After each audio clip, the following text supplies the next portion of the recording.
Kathy, how Yes. long will these record? I appreciate you recording the lessons. How long will these recordings be available? These are on my YouTube channel, and so I won't take them down anytime soon. When we were doing this with GoToMeeting, they would only stay good for 30 days.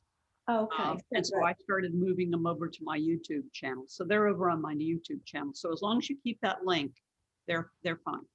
Okay, great. Thanks. Yeah. Jim, are you getting cappuccino for everybody? He was sipping cappuccino, Jorge, so that's why I was asking. Oh, Yeah, okay. you know, you needed some, right? That's right. Yeah. Okay, so your homework assignments. Oh, we need Christine to come on, and then Matt said he won't be with us tonight, so we'll get Christine when she comes on. So your homework assignments were to work on those pinpoint stars with a foreground. And we were talking earlier about how it's just turned out to be overcast skies. Try your hand at a star trail, and then try your hand at a visible constellation or a Milky Way. And so those were your homework assignments. And so, Jim, where were you when you did all this wonderful work? Wow. This was in Kerrville, Ingram, Hunt, Texas, in the hill country. So that's out of our back window on the deck. Yeah. Oh, And did you process this with something besides Photoshop? No, No? I did photo stack, use the correct way to bring out the stars, and that was about it. I must say, what I probably did was I probably darkened a little bit the lower haze of the sky with a brush, because even in the dark light in the hill country, the bottom 20 degrees usually has a haze to it regardless of the season. And so I might have just touched that barely. And this was probably about 40 photographs. It was not a complete, and that was based on humidity. Yeah, very good. Why I was asking is because these leading stars right here are pretty dominant. And that was one of the software programs that I was showing you all, that would make that leading star a bit more dominant. So it's beautiful. It's beautiful. Thank you. And then here's your star trail. Yeah, and then I had, a plane up on the top and a couple of whatever satellites or whatever going down on the bottom there. And I did not do any work to get rid of that. Yeah. No, you just have to have them. They're all planes, because see how the lights are blinking? So they're all planes. Yeah. Oh, okay. Yeah. But it's beautiful. Looks great. We should have all just gone to Jim's back porch. yeah. Yeah. Right. You're all ever invited. You know? Did you do that this weekend, Jim? I did this like Wednesday or Thursday. Gorgeous. Just gorgeous. Because by the weekend, it was a loss again on the sky. Beautiful. Ooh. And here's your Milky Way. Yeah. Yeah. So you It's have not too bright. You have very nice skies out there. Yeah. That's over a neighbor's house, which is why I had to cut out a lot of the foreground. Beautiful. Beautiful. And this one, the lens was just fogging up in a minute or two. So I just thought, well, you know, this might be artful. Yeah. Yes, because you can actually point, or you can see the breaks. And are you doing a 4-minute exposure, Jim? No, these are like 3. Okay. I forget. They were not a full 4. No, yeah, and that's why we can see so many breaks in there, but you can almost count how many frames are in the star trail or in the stack. But no, I kind of like it. And it's the reality of what happens. The fog moves in the hill country early in the morning and stays for a couple of hours. Mm. You did a good job. You did a very nice job. Questions for Thank Jim you. on his? Can we come over the weekend? Yeah, Yeah, really. Wow. That's We- beautiful. We won't make much noise, okay? yeah, you can, this is all off of our back deck. We look into a ravine and unfortunately, everybody's building around it, so who knows what it'll be. But actually, this area is still, has very dark skies. You just run into homes which turn their security lights on, but it's like maybe half a dozen homes maximum. Wow. And so the skies, when there's not humidity and clouds, are usually pretty good. Mhm. It's nice. It's very, very nice. Thank you. And Ooh. Janaki, yeah, Interesting. Wow. explain what you Ooh. did. So the skies were bad, so I didn't do any star stuff. But the previous class, I hadn't done the car lights. So I live near George Bush Park, and that's Westheimer Parkway. And I just went down to the baseball field there, and I set up my tripod, and I took a bunch of long, 20-second exposures. And then I kind of stacked them all together and did some texturing on it. So this one is called like a concrete texture. I wanted it to look kind of like an abstract kind of like a painting effect, and so that's what I did. So yeah. Yeah, I love it. I love it. And this Nice. is in the textures class. So if you haven't taken the master's class in textures, this is where we get this one. Yeah, I love it. I think it's really good. This Thank one's you. good. And then this was before, right? Right. So I did two things. One was like a fine art kind of. The previous one was more like a painting texture, and this was more like to kind of still keep it like a photograph. Mhm. It's Fine. very pretty. Yeah. It's very pretty. Yeah, very pretty, isn't it? Yeah. Yeah, yeah, really nice. But the getting honked at. So no. irate car driver honked at me because I was too much on the road. But so. Yeah, it's very good. You did a really nice job on that assignment. Yeah, Thank you. very good, very good. And then Cheryl, here's your stars. Yeah.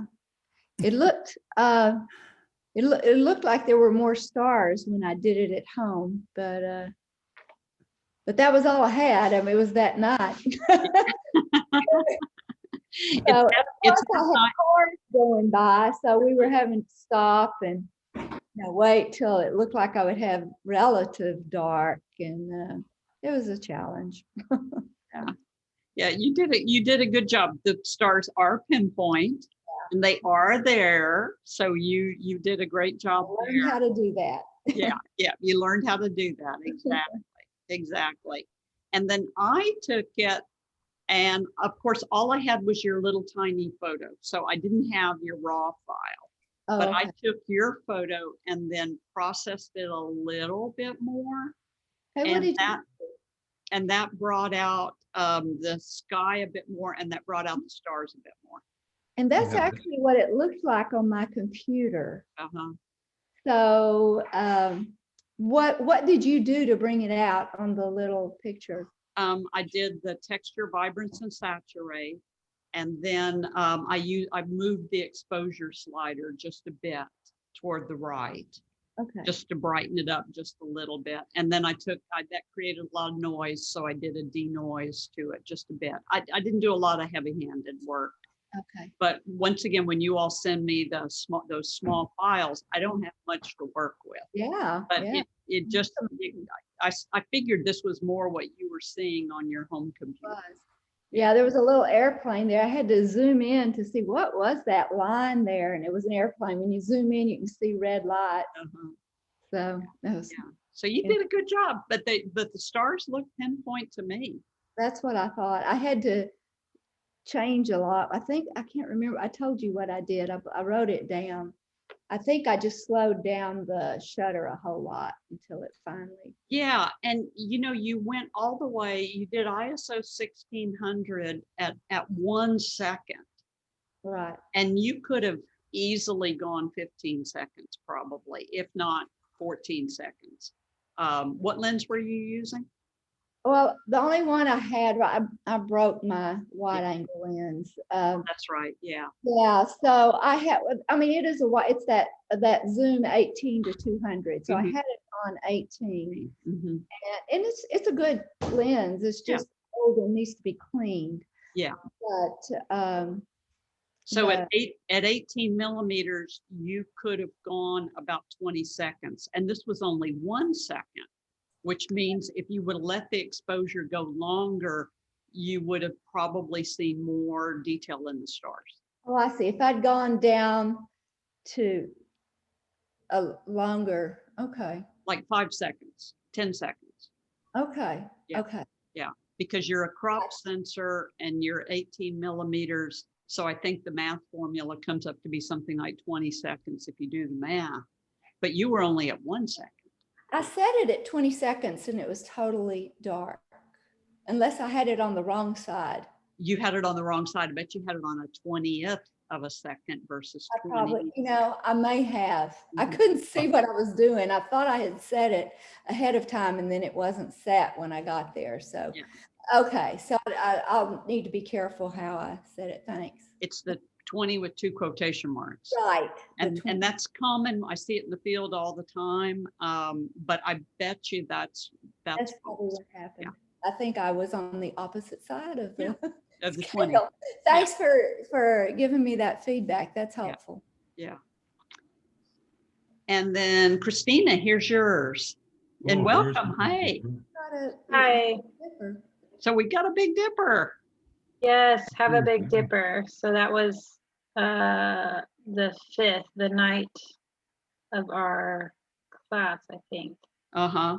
Anyway, yeah, so I was outside and happened to look up at the place we were staying because I'm still out of town. But anyway, we were staying there. I looked up and I'm like, oh, I can see it. I better do it now because I've had such cloudy nights. Uh-huh. And That's so real.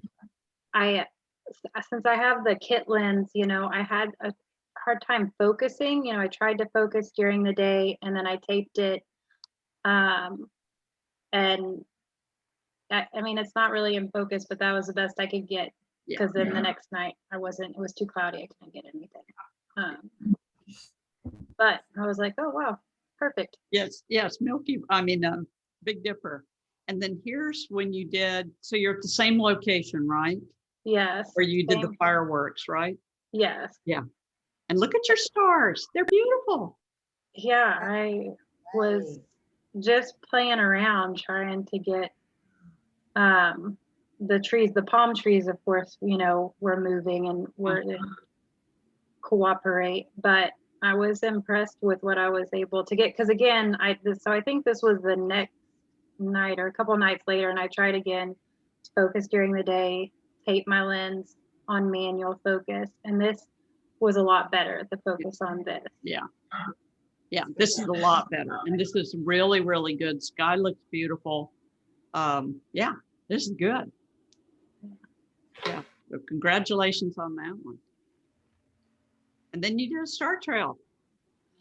Yeah, so on this one, so I did this one last night and they were really overexposed. So I took a picture, I did a test shot at 800 and it was really dark. So I bumped up the ISO and I took another test shot and it looked good.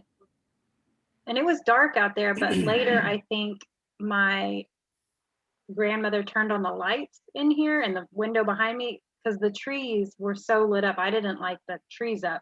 So I guess I didn't realize the light in the house was on and I didn't realize it was lighting the backyard up so much. But I had to take it into Lightroom and decrease the exposure a lot because it was so bright. Yeah. And then there was a lot of clouds. So I had to take out a lot of shots or hide a lot of shots in the layers in Photoshop. And see, you can see that right in here. See the breaks? Where Yeah, my cursor is, and that's how you can tell that a couple of the layers have been taken out yeah, as the clouds move through. And yes, that happens. It's amazing the stuff that goes wrong during these star trails, unless you've got total control over what's going on.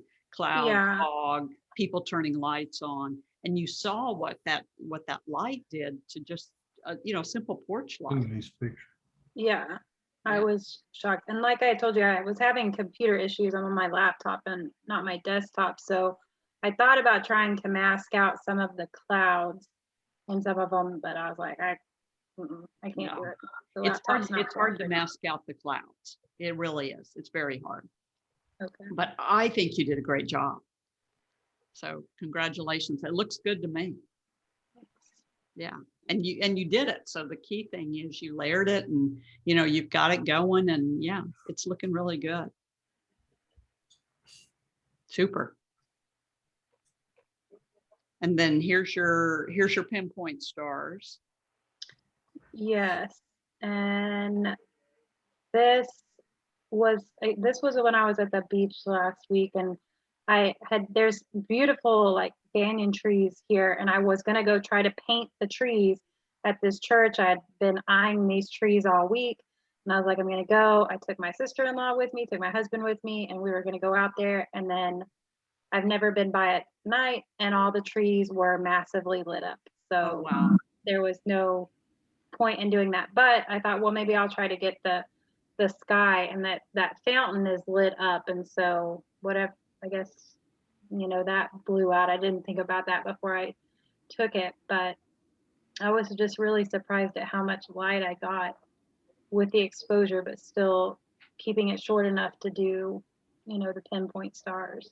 Yeah, it's hard, isn't it? And it's amazing how much light we throw on things like statues, and look at the belfry up there. I mean, my Yeah. goodness gracious, that's a lot of light. Yeah. Yeah. And it's a shame. No wonder we have so much light pollution, because they don't need that much light. And then you said the banyan trees were all lit up, right? Oh yes. I mean, That's there was some crazy. cool shadows, but I mean, it was like daylight. Yeah. Yeah. That's crazy. I just think we throw way too much light. But I took this one in just to see if I could do anything to your sky. I can't do anything to the foreground, of course. But here's where I went in and just lightened your sky up just a little bit. And so you can kind of pull a little bit more detail out of that sky. And once again, I don't have your raw file. So I couldn't do a good job on this, but I just wanted to see how many more stars we could pull out of that sky. Nice. Really. Now, you see these little streaky things right here? Can y'all see those? Mhm. Yeah, those are moths. Oh, I had that too. Oh, I Yeah. didn't. Yes, you'll get moths and bats Oh, that wow. catch the light as they're flying around. And we don't even pay any attention to them. We don't see them half the time, but they show up in our pictures. Yeah, it's all kinds of stuff. Stuff goes on out there, So you did a good job. Good job. Congratulations. Yeah. Now, Jorge sent this to me, and I said, oh, well, you all have to see this. Oh, wow. Yeah. So explain it, Jorge. This is back in 2014. Venus was crossing in front of from the Earth point of view. Venus was crossing across the face of the sun, and as you can see, the Venus is the dark circle. The ones it appears to be little smudges on the bottom, and at the bottom, half bottom of the picture. Those are sunspots Mhm. on the sun. Yeah. And this was taken through a telescope, having a solar filter, and I was using my cell phone camera. So I put the camera close to the eyepiece until I saw the image in focus on my Oh. camera, and I pressed the button. Yeah. Wow. But Wow. yeah, that was the beginning of it. if you enlarge that picture, you will see you can tell there is an atmosphere on it. Wow. It's a little fuzziness that is the atmosphere from Venus. You Huh. can see. Oh, Do you have a camera that you normally would attach to the telescope? Or not? No, but that would be my next investment if the CFO allows it. So I'm planning to get my current camera, the DSLR, trying to attach it and get the prime focus so I can get a full picture. Yeah. Complete Do you picture. need something like a star tracker to go with the camera? Oh, this one was done. I was tracking the sun with the telescope itself. So it has. Okay. It had You have that. an equatorial mount then. Mhm. And so Jorge, you have the telescope already. Yes. Yes. I do. We just need to get you a camera to hook up to the telescope, right? Yes. Yeah. So, but now trying to get into, getting myself into too much trouble. Well, we need a larger telescope since Yeah. I'm going to use the camera. Yeah. But no, I can take pictures two ways. One is you can use your DSLR and it has a adapter that it ties in just like a lens, and you put at the end of the telescope, and then you get the prime focus just by just focusing with the telescope itself and just use the sensor in the camera. The other one is putting the camera on top the telescope itself, and either you can use the camera as your guide to take the pictures, make sure the telescope doesn't stay in sync with the star, or you can use the tracking of the telescope to take a panoramic, sky, a picture of the sky all night long, and all your stars will be a pinpoint Mhm. at that moment. Very good. Very good. More toys, you Oh know? yeah, oh, yeah. Yeah. CFO does not let me spend too much money on the toys. She knows me better than that. Like she says, all your toys cost so much money. All your toys cost so much money. I know. And see, my husband just says, well, why don't you buy it? He doesn't Yeah. understand. That's a trick question. Yeah. Yes, No. He just says, he just figures we should buy it. we should. So here's Okay. your Yeah. backyard photo. This is embarrassing compared to all the pictures you guys have. And so I was able to get a handful of stars. Mhm. This happens to be, I wish I could say this was planned, but not. The camera, the shutter went on by the time I was shutting off the porch light. So that was the last second or so of light when I got into the house. I trying to take, this one was a 30, well, the star was recorded on a 15-minute exposure. I tried 230 consecutive exposures, and that came to just about maybe 1 star. That was the best I could do out of it. Skies were cloudy and close to nowhere, and this was taken close to the 11 o'clock on Saturday, which was the first time the sky opened up a little bit. But yeah. And I tried to do something with this, but once again, the file was just too small. So I couldn't do anything. And then I don't see here, and then here's a bit more. But Yes, you see not that was a zoom in, and as you can see, there's a puny little star trail. I mean, you have to zoom the sucker out just to be able to see Oh, it. don't be so hard on It was embarrassing. Sorry. That's okay. That's okay. If you know the technique, see, you can go away. If you know the technique, it always applies. So Right. it's just knowing the technique. Okay, questions for each other before I go with what I have for you all tonight. Y'all did a good job. Questions for each other? No? Okay. Okay, so here's what I have for you all tonight. And these are just ideas. And you know, just kind of random stuff. We can paint the foreground. And you know, I've showed you this already where you paint, you know, with light. So okay, we learned how to do that. And if you look very, very closely behind the saguaro cactus, there's a Big Dipper right there. Oh, cool. See? And so very, very careful, you know, look back there, you see that there's a Big Dipper. But then the star trail doesn't have that foreground painted. So in this situation, it's just that little bit of little light to light up the saguaro cactus and then go ahead and let the star trail run. I happen to like the star trail without the cactus lit up and or without this is really a skeleton of a saguaro cactus, but I liked it without it lit up. So I just left the star trail as it was. But you can paint the foreground. So here over on the right-hand side is the foreground painted just with a flashlight. This wasn't done very well. And then turn the flashlight off and then set your camera up and do the star trail. So, you know, this star trail here is right outside of Sinton, Texas, down on the coast. And then you can blend the pictures together. You do the painted picture with your star trail, and then you get that painted foreground along with your star trail.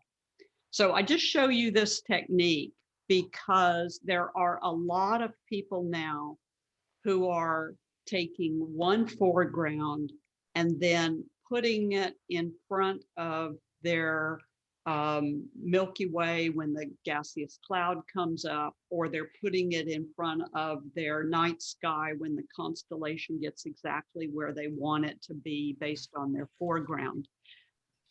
There are even people now that have their throw down Milky Way photos and they put them in any sky they want to. Mhm. And personally, I take a lot of offense to this because, for instance, in Norway, you never see the gaseous cloud of the Milky Way. It's not ever going to show up in Norway. And you know, the same thing with the star trail over something on the equator. It's not going to happen. A star trail where you've got the North Star up in the sky, or even the Southern Cross up in the sky. And I'm just too much of a purist for that. So there are people, though, who we won't talk about cheating, but say they've got a nice arches or a nice land formation, and they photograph that at the very last moment of sun hitting that rock formation. And then they just don't move the camera. And then they do their Milky Way 5 hours later when the gaseous cloud is where they want it to be. So we can do this painted foreground, and then we can wait for everything to appear or wait for our star trail in this case. And so that's where a lot of people in night photography are doing these painted foregrounds. So they're photographing the foreground at a different time of night than they actually do their constellation, Milky Way, or star trail. So Kathy, you said that you would blend the photos together, because last night I had intended, and I did, I took a flashlight out to go because I wanted to light up the trees, only when I brought it back to the computer realized they were already lit up. And then I was planning on just doing the lighting in Photoshop. That's not what you would do. You would still do the same thing. So today when I was looking through the files, just trying to find one of these as an example, I didn't remember doing the pinpoint stars with the lit up windmill. You know, that was just, it wasn't important. We were there to do the star trail. And so it wasn't until I saw that, oh, okay, I did light up that foreground. And then all I did was take the star trail and the second photo and re-blend them. And then that's where I got this one. So you can use that foreground in your first blend if you want to, you know, just you blend them all together. Or in this case, I just did it afterwards. And you can tell also that I did it afterwards because you see the little telltale hanging star out there. So that tells you that one of these pictures has stars that weren't in the whole series. Did that answer your question? Yeah. Okay. So you can paint this at a different time. Ooh. And then there are weird, stupid things you can do. So this is a take the picture, and you know, you've got your 20-second exposure, 20 with 2 quotation marks on it, 20-second exposure. And then at the end of that exposure, before it's over with, zoom the lens. Oh. So I've got my pinpoint stars, and then you can see that there's a moon up there. So we've got some foreground being illuminated. And then there's just the zoom, and that's what gives you that zoom blur. And then here's another one. And, you know, we've got our 15-second exposure or our 20-second exposure. And so click the shutter, let the shutter stay open for just a moment so that we can get the imprint of the mountains. And then take your finger and start zooming the lens ever so slowly, but don't touch the, don't shake the camera because the streaks will become jagged. And so what I did for these is I used a filter wrench. And it's a wrench that you take the filter off of the front of a camera with. And so you just wrap it around your lens, and then it has handles off to the side. So you're not touching the lens. And so it's just a very simple zoom after that. So Kathy, that's the same. You just click the shutter for your 5, 10, or 20-second exposure and zoom. Exactly. Okay, then you blended them. No, this is just one shot. Oh, okay. Yeah, it's just one shot. So it's that 20-second exposure, but instead of letting the camera just sit there still for 20 seconds, I'm zooming the lens slowly. Oh, yeah. So on that picture, what's your zoom range? So zoom range probably here, this is probably a 24 to 105 millimeter lens. So it probably goes from 24 to 105. Or really whatever I could do in that 20 seconds, because you have to let it sit for a second or so to imprint the mountains. So if you moved right away, you wouldn't see the imprint of the mountains. So it's just goofy stuff. That's all there is to it. And then just to show you on processing, and Jim, you demonstrated yours on processing really well, but just to show you on processing that this isn't how it looks straight out of the camera. We do have to do some processing on these things, and I'm sure you all have seen this already, but this is the Milky Way out between Kerrville and Fredericksburg. So out in the Texas Hill Country, sort of close to where Jim is, but Jim's a little bit further out. Alamo Springs. Yeah, Alamo Springs, exactly. But then here's what it looked like on my computer. So it's a textures, vibrance, and saturation. And for those of you that have taken my processing class with me, you know that's my starting point. And then I've taken the clarity slider and moved it over. And then the exposure is moved over also. Now this exposure, by the way, is something we need to watch on our histogram. We need to make sure that we've got enough light in there.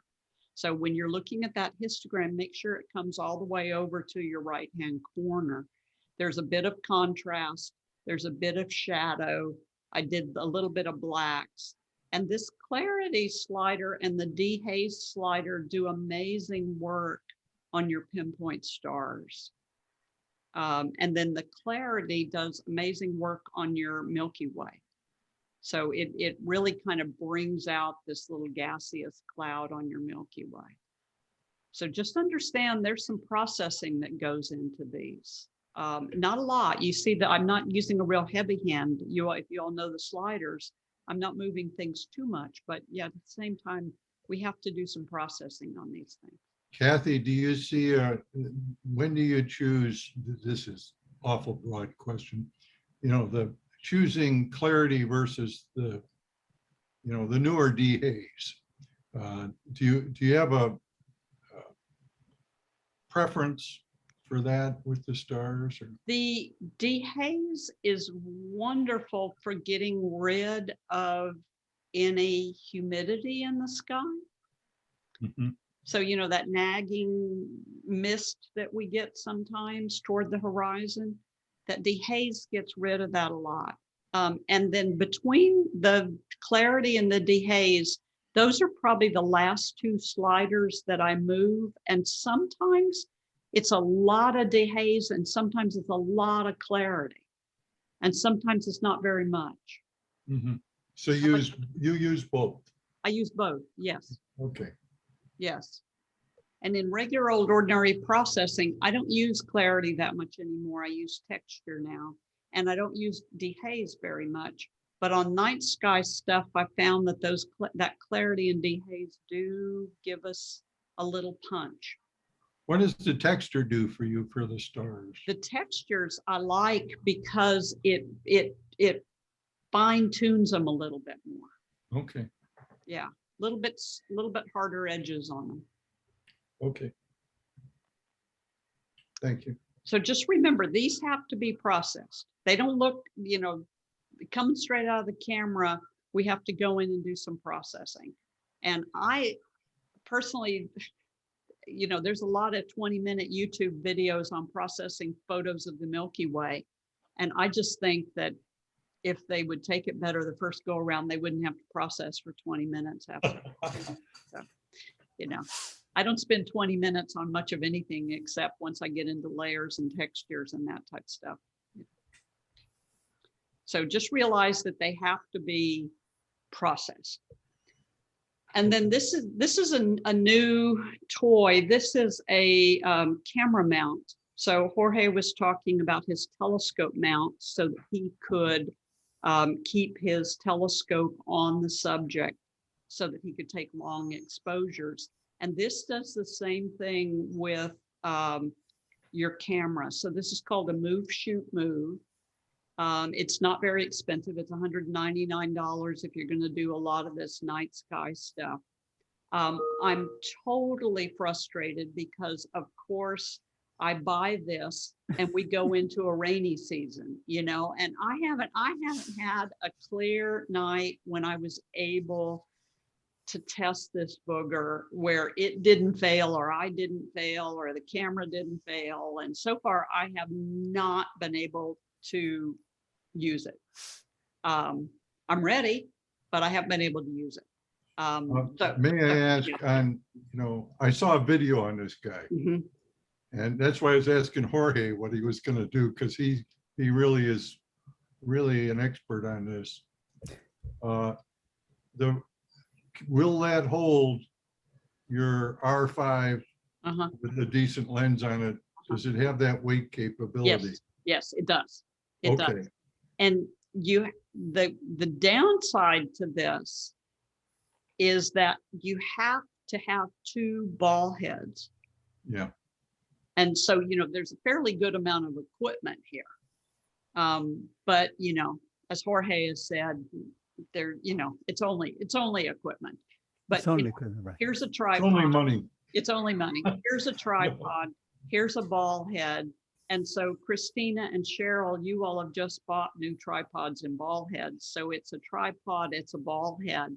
And then you have to buy another ball head to go on the Move, Shoot, Move, because now the Move, Shoot, Move is in the first tripod.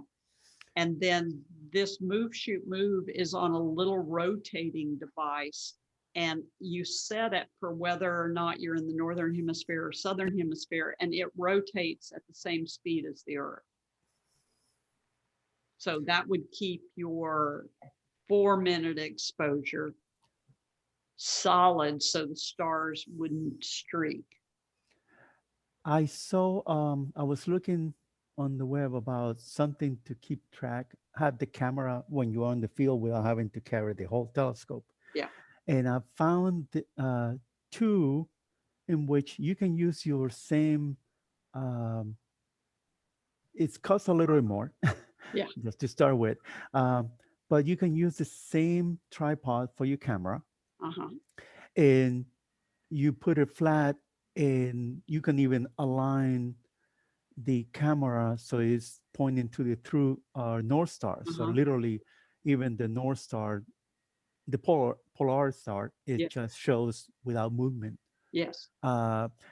It costs a little more. It all total between having the camera and, I mean, without just the base itself and having the extra weight, it's about $400. Yeah. But you can use either that or even longer lenses than the one Mhm. you're showing right here in the camera. Yeah. Yeah. And this one has the laser beam for aligning with north.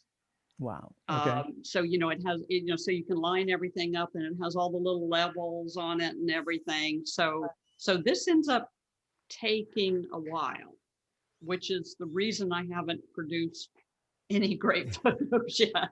So it's got a lot of stuff going on with it. What size lens is that, Kathy? That's the 15 to 35 on the R. Okay, okay, So it's the same size as your 16 to 35.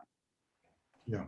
Yeah, and it's probably roughly the same weight. There's probably between this only a couple of ounces different between your 5 and your 16 to 35. Well, Jorge knows his telescopes. I have a telescope and I barely use it because I can never get it aligned. Yeah. And aligning these things is not a small difference and you're screwed. Yes. Yes. That's not a technical term, but Yes. it's- And that's- Yes, it's and- you can use that term. Yes.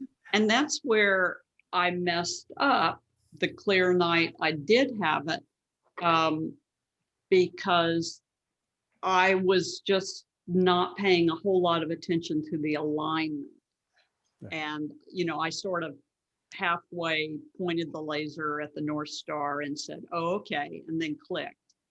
And unfortunately, in that 4 minutes where I had that one shot, the clouds came in. So, but it looks like a nice device, and it looks like it's well made. Yeah. So maybe by the time we're out in Big Bend, Jim, I will have it working. We'll see. good. Yeah. 'Cause We'll see. Yeah, if you have an equatorial telescope or anything that's equatorial, you will have to take time to learn it, Mhm. because there's even there's how you do it, that you just aligning to the North Star doesn't mean anything, because you could go your telescope could be pulling a little bit to the bottom of the right, Mhm. or the east or the west.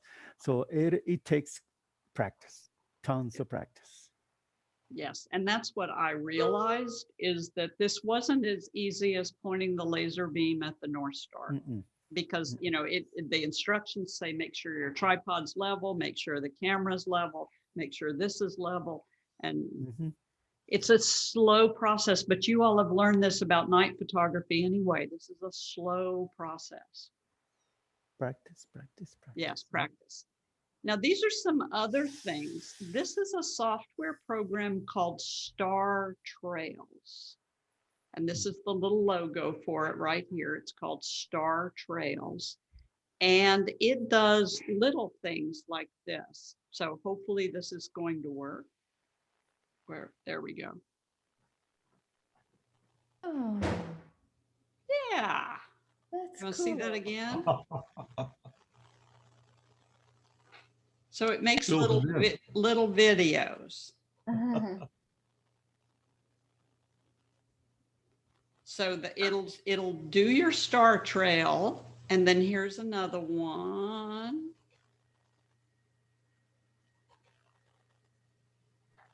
There you go. And then here's a bit longer one. And you can see the moon come up in this one. Mm. So here it goes again.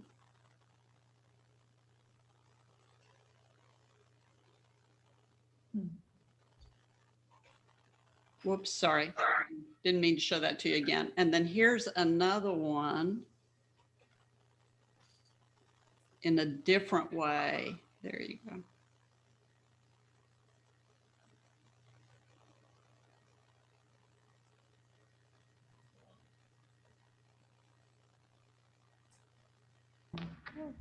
And you can see in this one, while I'm running it, while I think we're in the dark, so we can do star photography, for some reason, they decided to turn on every light in the Casbah as the night went on.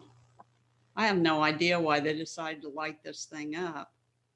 See, there goes something. There goes something. Oh yeah, light the whole thing up. Yeah.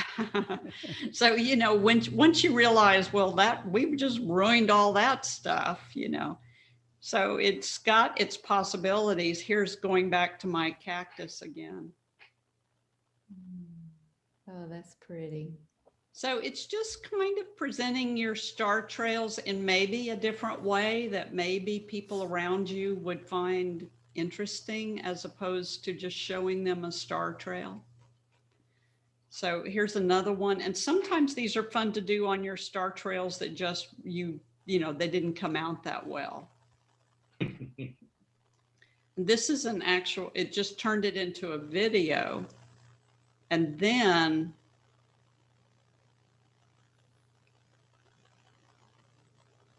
the star trail. So it starts out as just a video of the stars moving across the sky. And then it blends it into a star trail. Are y'all seeing this on your end? Yes. Yeah.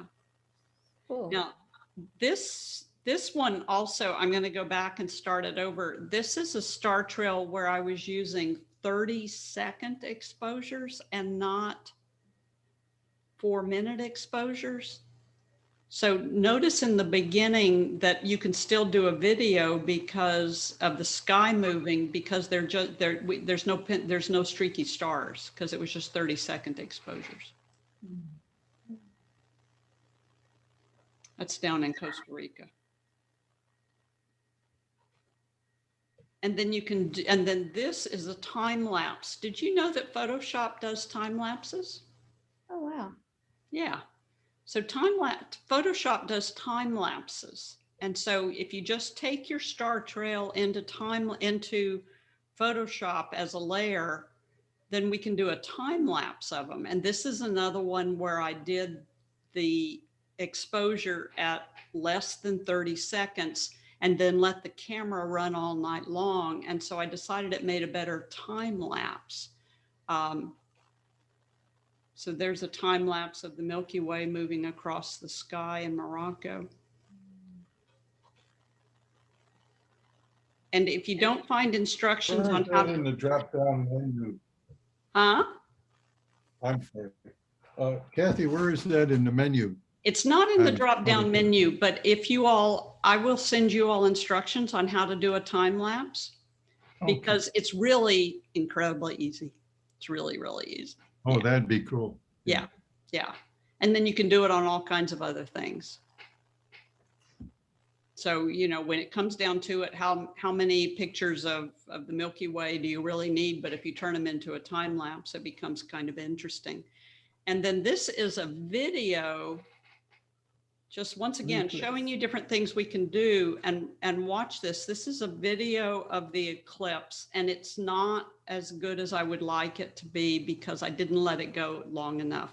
But here's a video of the eclipse. And you can just see that bottom left getting a little bit brighter. Mhm. So it's not the greatest in the world, but we can do other things with this night sky photography. We can do other stuff. It doesn't always have to be the same stuff.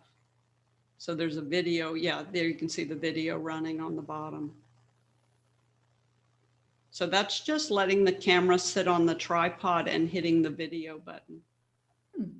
Because all your cameras do video. So those are some different things you can do with your stars. Now, here's some weird stuff you can do. And these are called light orbs, O-R-B-S, light orbs. So a light orb is a human swinging a flashlight. Okay.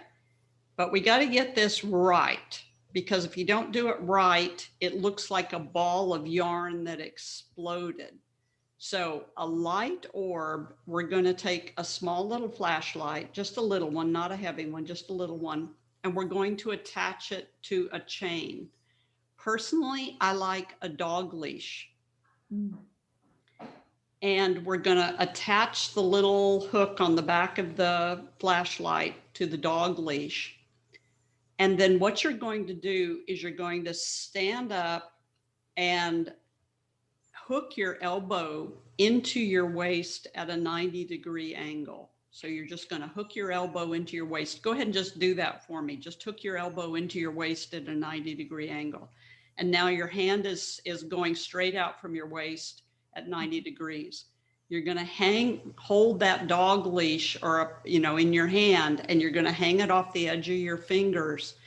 And then you have to make a mark on the ground, because now you're going to swing the dog leash with the flashlight on it.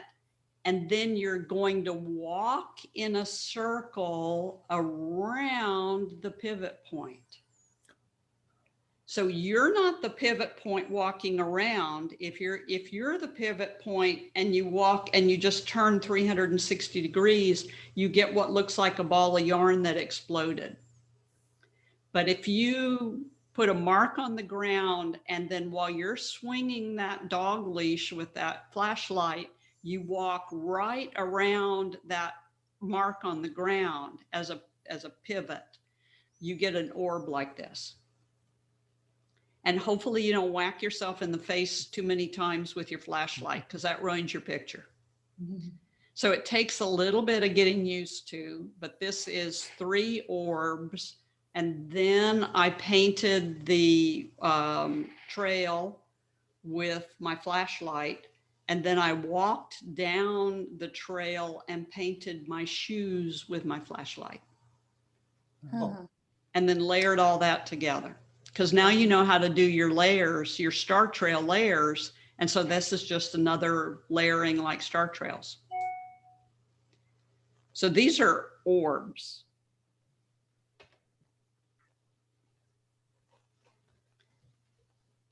And then this is the definite wild and crazy. This is swinging steel wool. So steel wool, like you used to scrub pans when you were a kid, is highly flammable. So you take a metal chain, don't take a dog leash, take a metal chain and hook it to a metal whisk. You know, a whisk like you whisk eggs with, and you put the steel wool in the inside the whisk. And then you light the steel wool on fire with a cigarette lighter, and you swing it in a circle while photographers photograph it. Now this is flammable, so you have to do it in a boat or on a dock or something like this. So this is a friend on his, this is a friend on a dock out in the middle of the water, because this is flammable. And it's also recommended that you wear a kitchen mitt while you do this, so that you don't catch your hand on fire. So this is definitely not to be done after consuming any alcoholic beverages, okay? And then this is a friend doing it from a boat. Oh, Yeah, Wow, that's cool. it is cool, isn't it? Yeah. Yeah, and it's pretty incredible. So you can get some really neat shots with this. Steel wool also, you can light it on fire with a 9-volt battery. You remember those batteries with the 2 prongs on it that you used to put on your tongue when you were a kid and get shocked? It'll set the steel wool on fire. Hmm. Silly, isn't it? But it's pretty cool. Yeah. So, you know, we could do this in the surf, or we could do it in a lake, something like this. This was in North Carolina in a lake. So someplace where we're safe. And this is up in the Piney Woods on a friend's dock. And this is a 8mm lens. So it's a mini fisheye lens. And that's why the trees, the loblolly pines, are bending over at the top.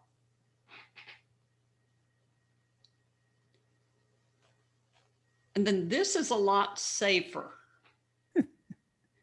So this is a string of battery powered Christmas lights. Oh, okay. So you just find them, you know, at Hobby Lobby or something like that. They're just battery powered lights.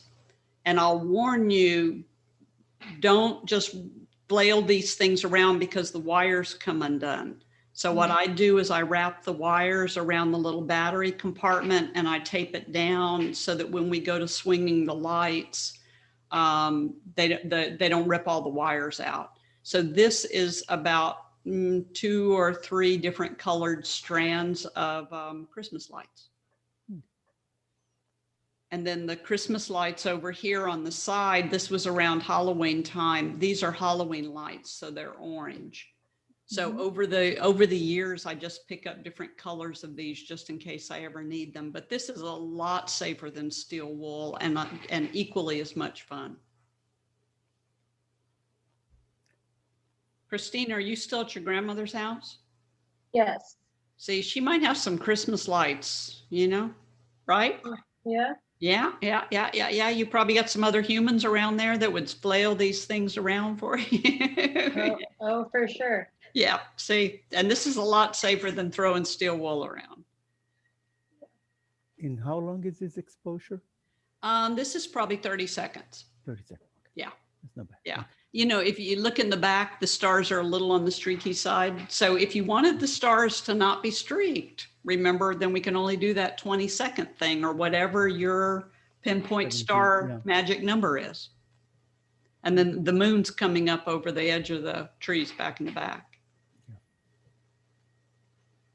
But, you know, if you've got another human being in your household that would be willing to just swing these lights around, because that's all it is. They're just swinging the lights. There's nothing special going on here. And then you just have to say, keep doing it again, you know, till you get the picture you're looking for. And then lightning. So lightning is another one of those wonderful atmospheric phenomenons that when we can get it right, we need to make sure we've got the camera skills to be able to pull it off. Here where I am in the Piney Woods in the forest, it's really hard to get any lightning pictures. And also I find it hard here on the East Coast of Texas because I don't have a wide enough open sky. I can hear the thunder, but I don't see lightning too much. You know, we hear more thunder than we do lightning. This is out in West Texas, out in Big Bend. So in August, when we do the workshops in Big Bend, if we're not doing the night sky, it's the monsoons, and then we would be able to do the lightning storms. And then this is just camera on tripod, 30-second exposure after 30-second exposure after 30-second exposure. So long exposures and then blend them together. Don't move the tripod. And as long as the clouds aren't moving around too much, it's a fairly easy blend to get all the different lightning bolts that you got. This was probably one of the best lightning storms I've ever been in. It was just magical. Hmm. Do you stand away from the camera when you're doing this? Just wondering. You know, I should, but I've got the cable release. Now, you know, realize with that cable release, that Velo Shutter Boss 2, we could lock this up and it'll just take 30-second exposure and 30-second exposure. No,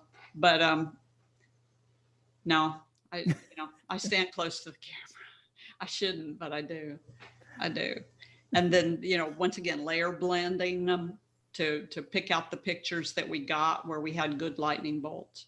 Mhm. So just don't move that camera, just let it keep firing. And then another big lightning storm up in Big Bend. And I was just standing and talking to people while the camera was just going click, click, click, click, you know, 30-second exposure after 30-second exposure. And every once in a while, I would just make sure that we were still on, we had a good exposure for 30 seconds. Was that by the lodge? there, Yeah, that- that's up by the lodge, up in the basin. Yeah, so that lightning storm's, you know, 20, 30 miles away, but it's still pretty dramatic. And I think this is about 5 bolts. So most of your shots, you won't have a bolt in there. And then you just hope that the bolts are close enough to each other that when we go to do a blend, we don't have skies that are totally different from each other. Questions on lightning before I leave you all? There, several years ago, there was some kind of a device that was being sold to help you get lightning bolts.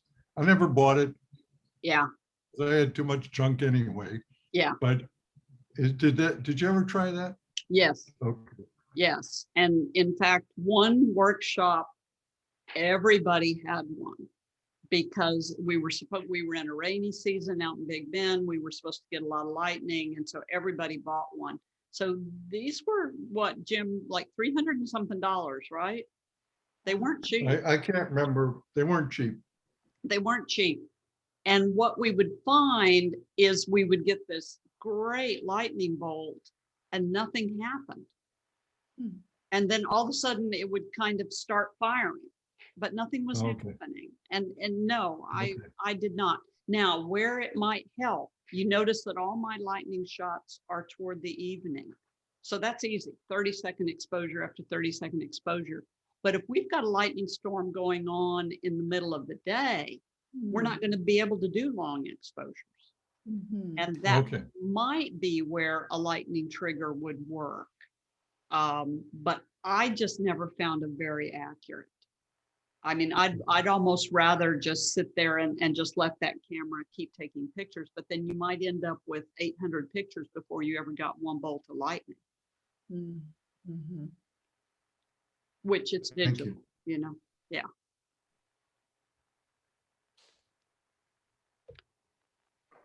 Okay, so that's all I have for you all. Is there anything with night photography that I didn't talk about? Other than telescopes, I mean, that takes you into a whole different area with lots of dollars. That's a little rabbit hole. Yes. Yes. Expensive rabbit hole. Whole new group of friends too, Jorge. Yeah. Anything else on night photography? Any area of night photography you wanted to learn about that I didn't touch on? It was all eye-opening. It was Good. Yes. a lot to practice. Lot to practice. Fun. Yeah, it's fun. I'm excited.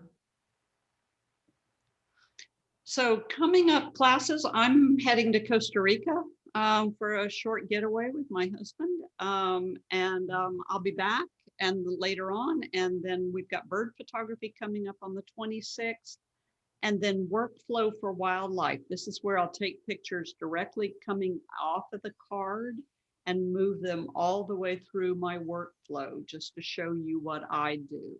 So it's from a wildlife point of view. If you were doing landscape photography, it's a little different, but this would be from a wildlife point of view. So I'll do birds just to show you how to get them in the camera, out of the camera into the computer, processed and archived from there.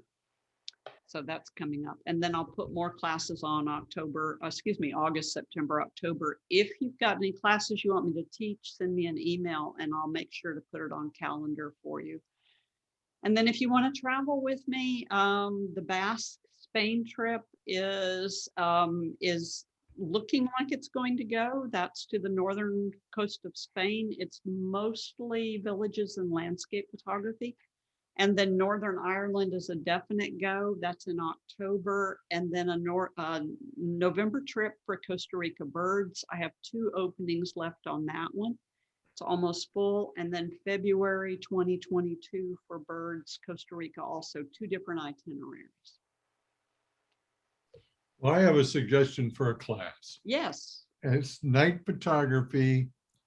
If you think it would be valid up in the Panhandle, Oh, so that that's a we good could place. travel there, Oh. domestic hotel, 3 nights up in Amarillo or whatever, Mhm. where we've got the right kind of skies and everything. Yeah. And we There's can get there. There's a hotel in Childress where I grew up. That's just, the back of it is facing a big field. The field was across from my dad's veterinary office. And you just see amazing, amazing stuff there. Cheryl, Or you we know could, where, we could stay in Canyon or and Canadian. shoot during the day, Palo Duro Canyon. And then at night, we could do this night photography. Yeah, it's beautiful there. Yeah, you know where Canadian is? Yes.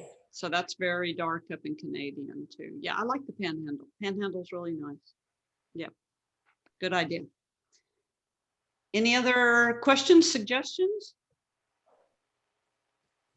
Nope. Okay. Well, you all know all my contact information. I have loved having you all. You all have been a great group of people. And I loved seeing you muscle through all of the clouds and the rotten skies that we had. Thank you very much for even trying to make it work. I appreciate it. Thank you. Thank you. Kathy, can you, so do you still have that opening for the Block Creek? I do. Okay, so I'll send you an email, but I'll be joining for that one. Oh, I'd love to have you join us. Yes, yes, you would like it. Jim, you did Block Creek with me, didn't you, years ago? This is the ranch. Uh-huh. Oh, yes, twice. Well, actually, I did it with another photographer and I did it with yourself. Yeah. Yeah. And it was most enjoyable. Yeah. I would just recommend to people to bring a lot of insect repellent.